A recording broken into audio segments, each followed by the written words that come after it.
Hey, what's happening out there? This is Halftime Prep Talk.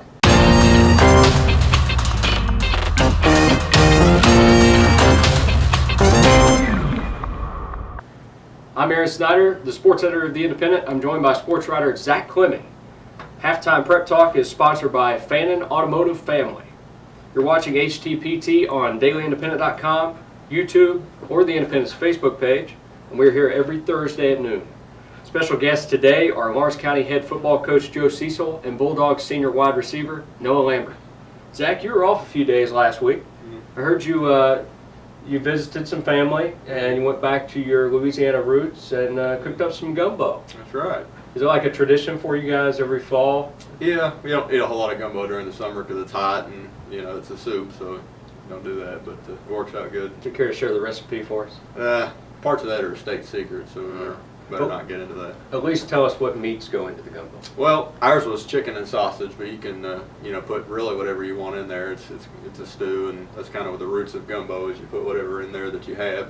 You can go all bubble gump on you and say you have shrimp gumbo, squirrel gumbo, chicken gumbo, sausage gumbo, alligator gumbo, et cetera, et cetera, et cetera. Whatever you got. Roadkill gumbo. Probably acceptable someplace. He could go on for days. We got to cut him off. Right.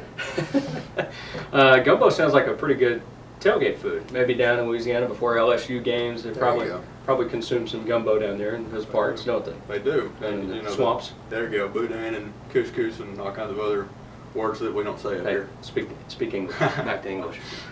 Like wings. Pizza. Not couscous or boudin or whatever you just said. Cincinnati chili.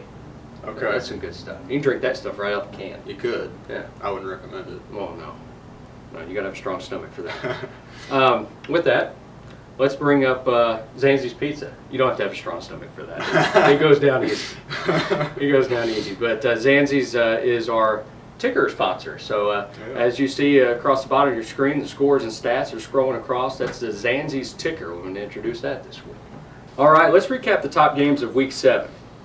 Russell edged Fleming County 28-21 as Bronson Corzo and Nick Connolly both had 100-yard rushing games against a stout defense. The Red Devils remain unbeaten in Class 3A District 6. More on them in just a little bit. Ashland's Jake Long made it a miserably long night for the Boyd County Lions. The junior took to the end zone like kids take to candy corn this time of year, scoring on the ground twice and returning an interception all the way. Fairview earned an impressive 47-30 win over Pike County Central with huge performances by quarterback Alex Roy and wide receiver defensive back Antoine Washington. West Carter drilled East Carter 42-8 in the battle for the barrel. You were there, Zach. Any sign of an actual barrel? Never seen this thing. Yes. So not real big, not real about yay high, about yay wide. I don't know. I was going to ask that question. It didn't come up in the post game, so maybe I'm not supposed to know the answer to that question. It's a secret. Yeah. Like the gumbo. Could be.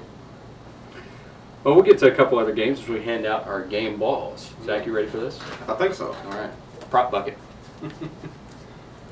All right. Nice catch. Thank you.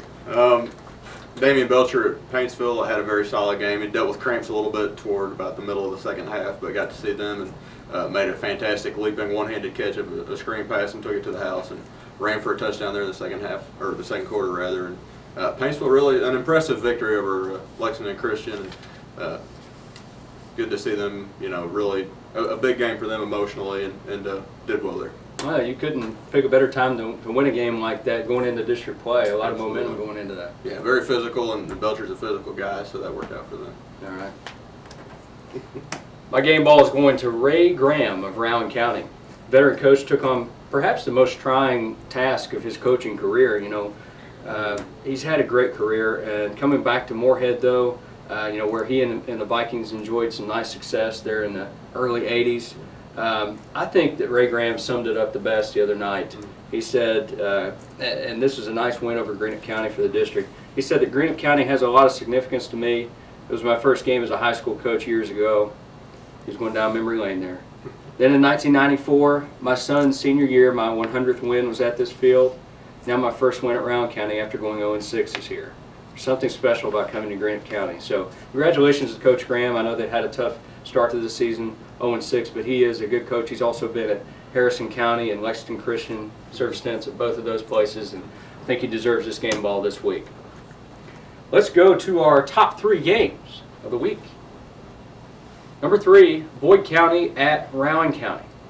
Last few seasons, it's kind of played out exactly the same. I mean, for the bottom 3 seeds in Class 4A District A, you have Rowan coming in at 3, Boyd 4, and Green at 5. Can Rowan County retain its control of the Lions? You mentioned those 3 teams, and as we saw Friday with Rowan winning at Green, you can really most nights put those 3 in a hat, and you know, any order that you draw them out in is probably what order they're in. I think Green was maybe a little bit better than how it played Friday, but you look at Boyd and Rowan, and they're similar teams, not in what they want to do, but in that they're similar in that spot of the district, and they're just kind of fighting it out to try to go in those 2 playoff spots. And the Lions, I think, have a little bit more athleticism offensively, and they can do some good things in the passing game, and so give them the edge there. I think I'm with you on that. Rowan County, like you said, you know, if they start the running game going early and take control, maybe so. You know, maybe they can pull it off. But I like Boyd County's air attack with Kate Isaacs and Logan Thoson. He's a really good target at tight end. I think you need to go to Thoson as much as possible if you're Boyd County, and I think it's gonna be a close game, don't you? Agree. Number 2, Fairview at Paintsville. It was lopsided in Fairview's favor last season. This go-around could tell a different tale, as the Tigers have been playing very well. Both are coming into the game in ideal situations off a really nice win. So how do you expect this one to play out? Well, I got to see Paintsville play Thursday night, and really impressive again. And in their game against LCA, they were physical. They were able to move the ball. I haven't seen Fairview yet, but you know they've played better, I think, maybe than what we would have expected after everything that happened last year and kind of letting the pieces settle.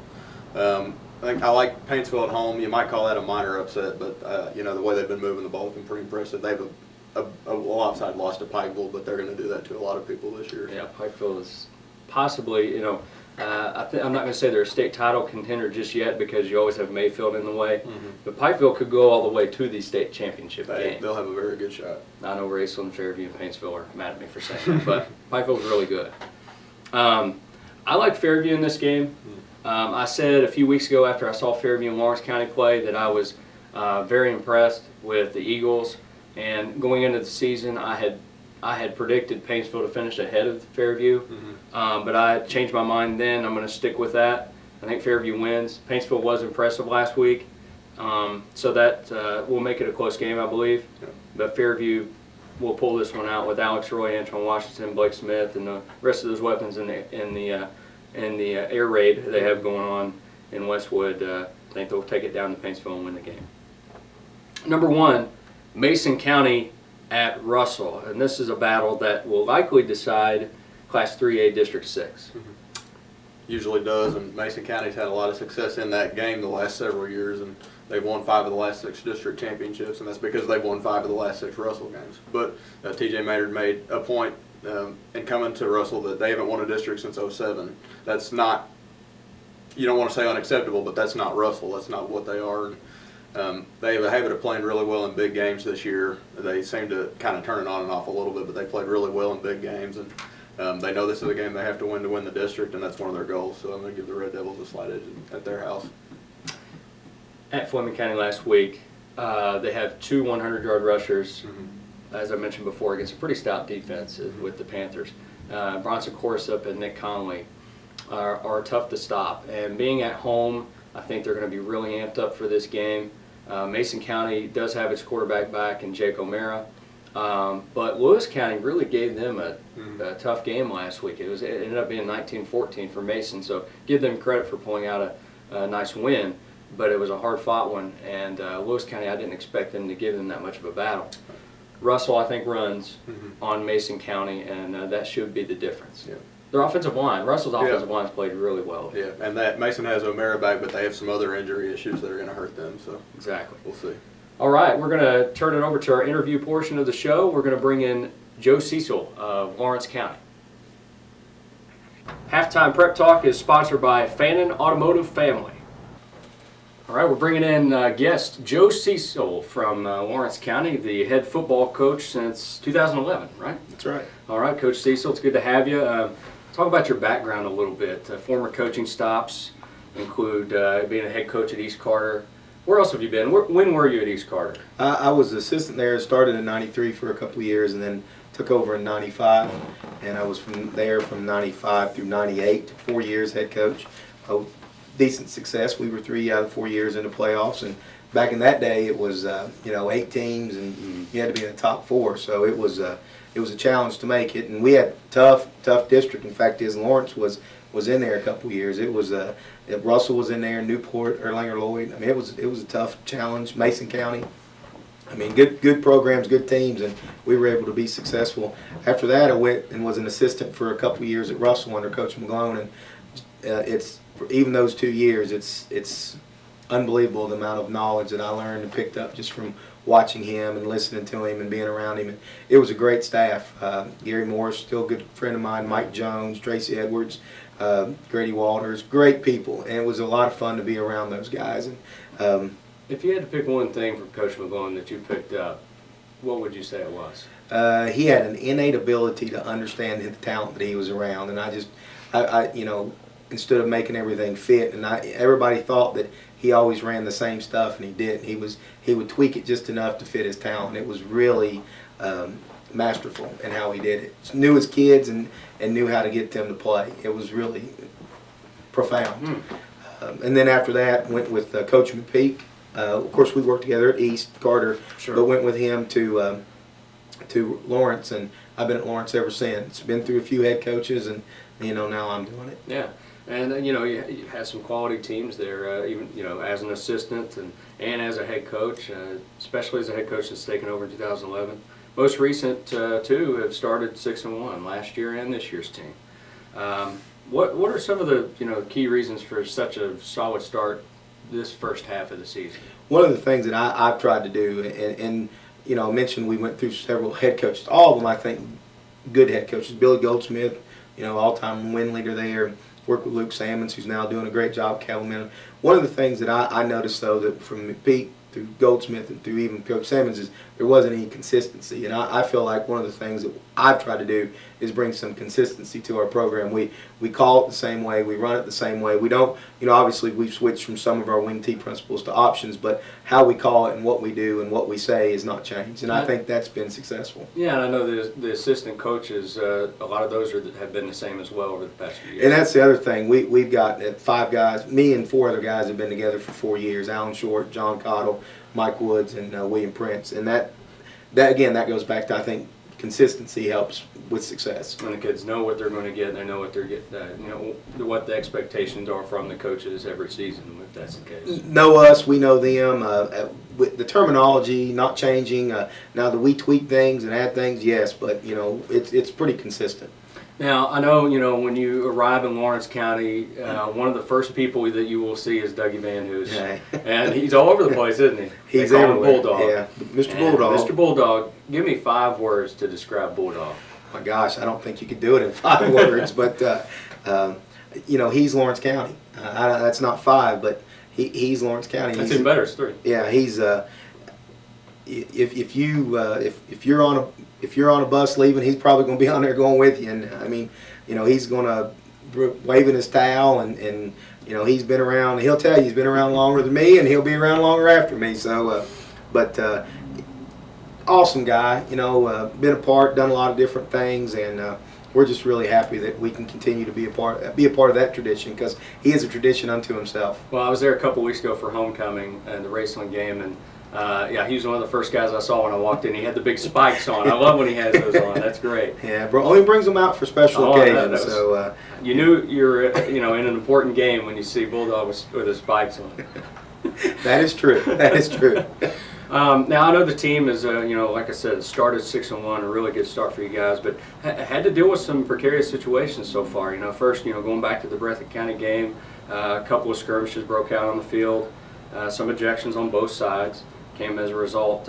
As a coach, how hard is it to just to keep your own cool while when you see some of the players out there, not necessarily just on your side, but both teams, kind of losing their cool out there a little bit? How tough is it to keep your you're always trying to be a leader and a role model and example, and if you lose your cool, and again, I'm not perfect, because there's been many times that I've lost my cool and not been a good example for our kids, but if you lose your cool, then I think it adds fuel to the fire, and we didn't want to do that. And even though some things happened, I felt like we carried ourselves with class and tried to do it the right way, and in the end it worked out for us.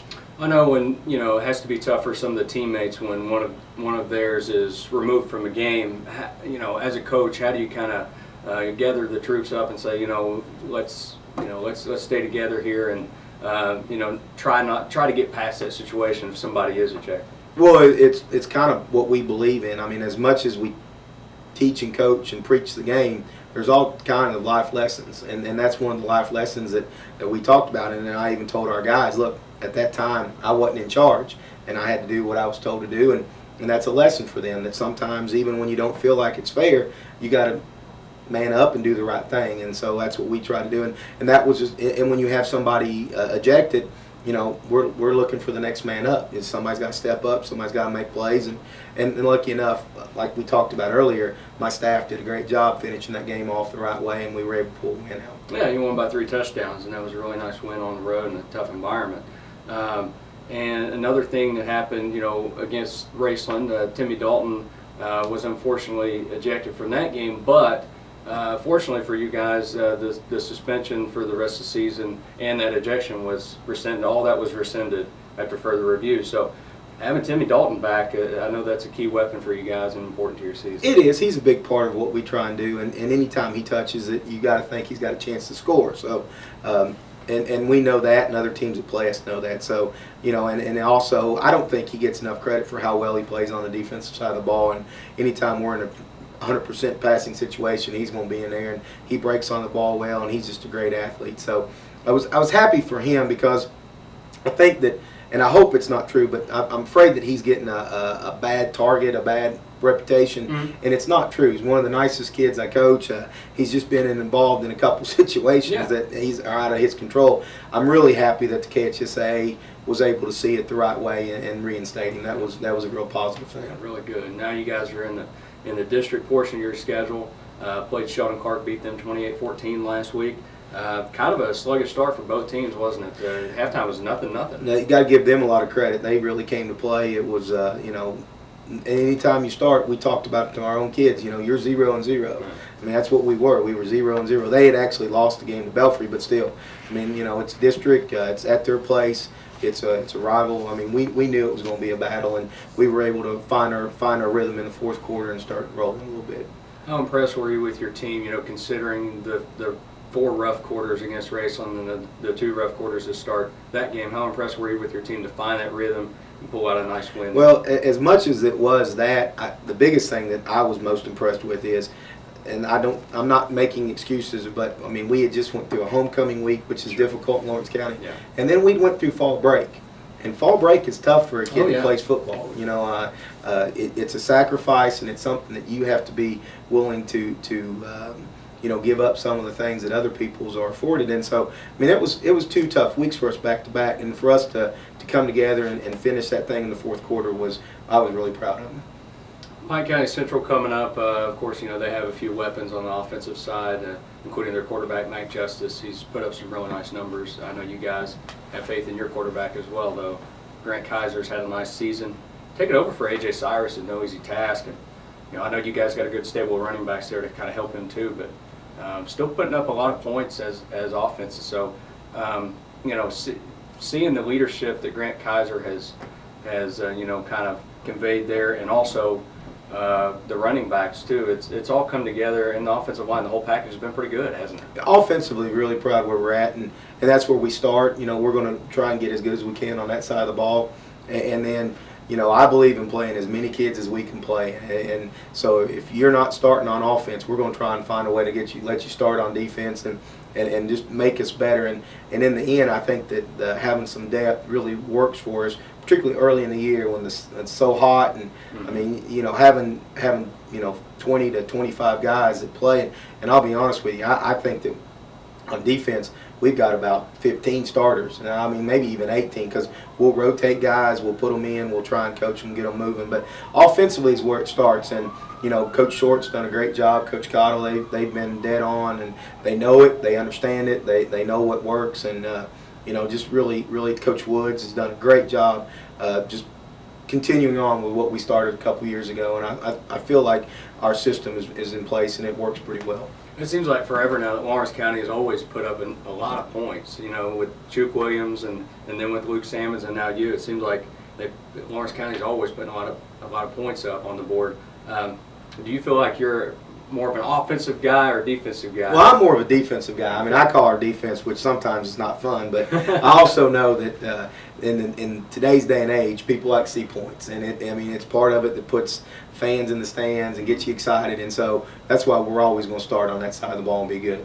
What's it like having, you know, I know how important football is in Louisa, and what's it like having some of the connections that you guys have with guys like have gone on and had great success, like Jason Michael, now offensive coordinator for the Tennessee Titans, and Jared Parker, the tight ends coach for Purdue, guys like that, seeing them go on, have success in the sport in the way that they have. What's it like to have that tie? It's really neat and interesting. You know, the Lexington Herald did an article a couple years ago about Philip Ratliff, Dante Wright, Jared Parker, and Jason Michael. Yeah. So 4 guys that are making their living through football. And, you know, and I still think that it's a unique connection because it's a small town and everybody still knows each other. But, you know, just having those guys out there, hopefully our kids see that, you know, there are some venues that they can possibly use to move on and move up in life. So it's really cool. Coach, it's really good to have you here on HTPT. We're going to bring in Noah Lambert and put him on the hot seat. I appreciate you guys having me. I've told you I've been watching, and it's really cool, and you guys do a great job. Thank you guys so much. Thanks a lot. Halftime Prep Talk is sponsored by Fannin Automotive Family. All right, Noah Lambert joins us on the HTPT set, Bulldogs senior. Noah, good to have you on the show. It's good to be here. I know you have played defense in the past, but now you're strictly offense, as you were just telling me, playing wide receiver, tied for the team lead in yards with 250 receiving yards, catching the balls from Grant Kaiser, the quarterback. This team is pretty well-rounded offensively. 500-yard rushers, 3 of those, 750-yard passer, 3 receivers with 180 or more yards. Good balance on the offense. What makes you guys click so well as an offensive unit? We've played together our whole lives. We know each other, and we just stay positive with each other. And we just known each other our whole lives. I know. I talked about you being tied for the team lead. The guy you're tied with is Timmy Dalton. You each have exactly 250 yards receiving. What's it like, you know, having that weapon on one side of the field, and then you being a weapon on the other, and then, you know, maybe throw Luke Schaefer in there at tight end? What's that like having, you know, those guys to be able to rely on? Maybe if you're covered, you know, maybe Grant could throw to Timmy. It just feels good because Timmy's a really good athlete. So is Luke. Luke's done real well at tight end. He's a good blocker. He knows how to run routes, and we can let's rely on each other. Grant's good at that. Well, you talked about Timmy there. You got him. You got the edge in the touchdown department right now. Do you know that? 5-2. You guys have a little individual competition going on. Yeah. I asked your coach about this too. It's kind of a pretty wild scene at Breathitt County this year. How did you guys just keep your composure and stay together and end up, you know, managing to win that game? It was hard with all that fighting and stuff going on. It was hard, but we all just got in a huddle and we talked about it. We just talked about keeping our heads straight. We just want to come out there with a win and go home. What do you think the biggest reason is that this team is 6-1 at this point in the season? We're all brothers. We're family. We play together. Has it been like that? You know, is it always like that in Lawrence County? Is there? I mean, it just seems like there's something special about being a Lawrence County Bulldog and being on the football field. I think this year is the most we've ever been. We've been the closest this year than we have the past 4 years, I think, because we just know each other. We've been around each other our whole lives.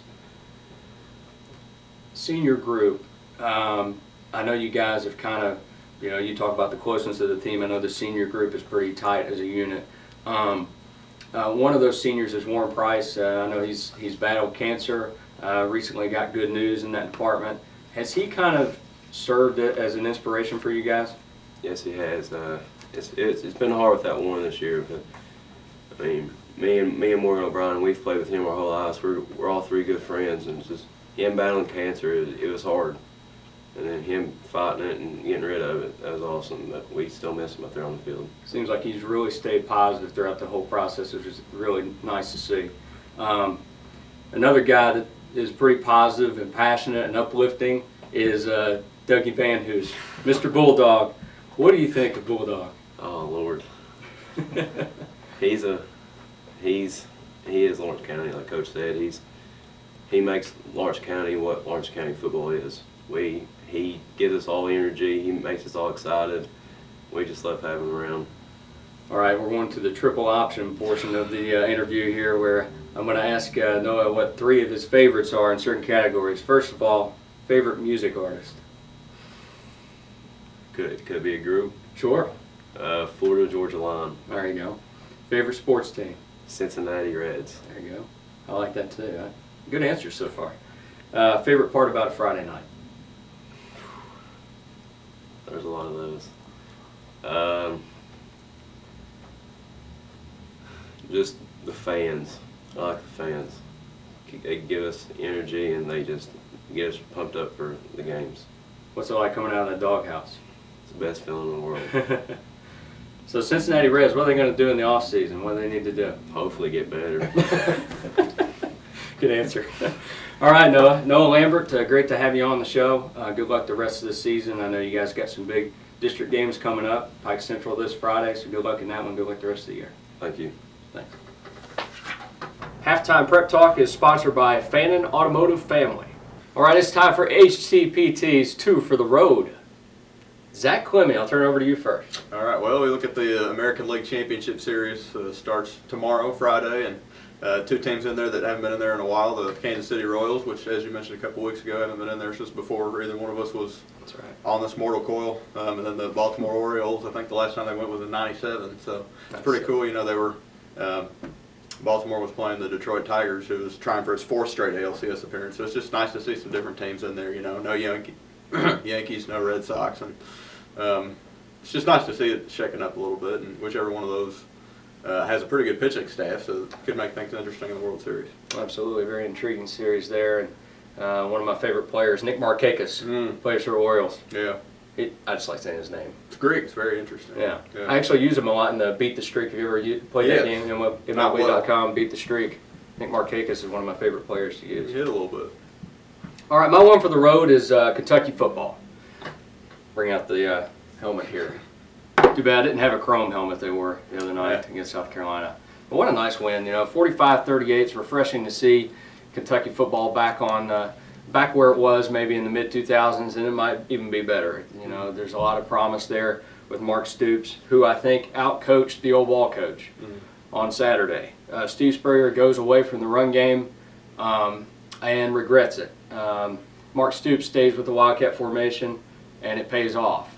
JoJo Kemp, what a valiant effort for him. Just at one point, I think he laid on the sidelines. He was just out of air, and what a great effort for JoJo Kemp and the like. And Mark Stoops, credit to you for a nice coaching job. I know you're not watching this, but if you are, Mark Stoops, you outcoached Steve Spurrier on Saturday, which is hard to do. Let's go to other sports. All right, let's go to some other sports in the area. Talk about a little high school golf. State tournament going on all week. The girls actually just wrapped up on Wednesday. Boys still in progress. Some of the state qualifiers give them a little bit of applause here. Zach, you want to just start clapping? Golf clap. There you go. For the girls, Greenup County's team made it. Round County's team made it, and then individual qualifiers were Mackenzie Walters of Boyd County. She won the region tournament. Bailey Salyers and Mackenzie Darnell of Russell. And then on the boys' side, we had Elliott County and Montgomery County qualify as teams out of the region. Lawrence County's Hunter Goebel, Greenup County's Austin Blevins, and Raceland's Dawson Ham all made it as state qualifiers as well. So Ryan Gillum from Elliott County was the region champion, and I think some of those guys might be able to make some noise here over the next couple of days downstate. Got some good kids. Mackenzie Walters is repeat region champion on the girls' side, and you know Ryan Gillum's done a lot locally. It's summer tour golf and played in the state am and that kind of thing. So some kids that have a chance to do. Yeah, a lot of good experience they've had. You know, the summer tour, it does really help them out. The Kentucky Junior PGA. And if you look at soccer, we got district tournaments coming up next week at various places, and volleyball is winding down as well. Their district tournaments will be the next week, the following week, which will be the same as soccer region week, so a busy one for us. There you go. All right, once again, HTPT is brought to you by Fannin Automotive Family. You can watch us on dailyindependent.com, YouTube, or the Independent's Facebook page. Come back next week. And Zach, good to have you back on. Thanks for having me. It's been a few weeks. It has. Yeah. So he still won't give us the gumbo recipe. Sorry. But until next week, we might be able to get it out of him then. This is HTPT.